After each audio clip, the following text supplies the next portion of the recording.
ang totoong sumisira sa team ng Golden State Warriors. At Draymond Green at Jimmy Butler handa na for next season.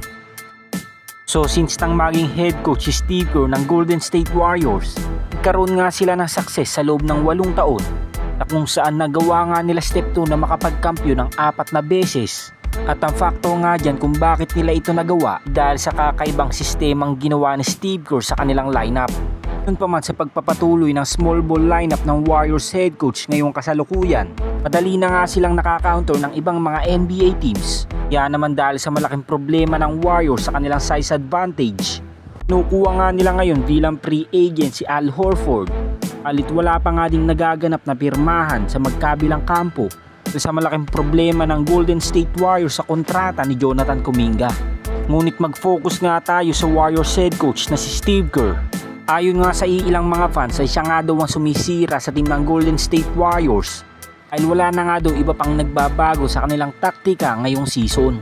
Malaki rin ang panghihinayang ng ibang mga executive sa young players ng Dubs dahil hindi nga daw ito gaanong gumagamit ng kanilang mga batang players.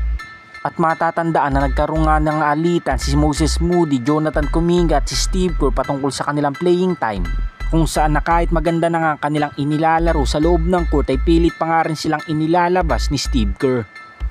Kayo mga Lods, naniniwala ba kayong si Steve Kerr ang sumisira sa Golden State Warriors? Comment down below lang mga Lods. Samantala sa nalalapit na pagbubukas naman ng NBA season, tanging Golden State Warriors nga lang ang walang ginawang pagbabago sa kanilang lineup. Ayon din sa ilang mga executive ay mukhang masasayang na naman daw ang season ito para kay Steph, Jimmy Butler at Draymond Green dahil wala kang ginawa ang kanilang general manager upang magkaroon ng addition sa kanilang lineup. Ganun pa man, kahit dating pyesa pa nga din ang gagamitin ng Golden State Warriors sa pagpasok ng 2025 to 2026 NBA season, laking pa nga din si Jimmy Butler at Draymond Green. At kitang-kita din sa larawang ito na todo ensayo na nga silang dalawa ay hindi na nga nalalayo ang pagbubukas ng regular season. Well, ayon sa mga report, kung hindi man gumawa ng pagbabago ang general manager ng Warriors sa kanilang lineup, posibleng sa mid-season nga sila gagawa ng trade pang magkaroon nga ng tulong si Steph, Draymond Green at Jimmy Butler.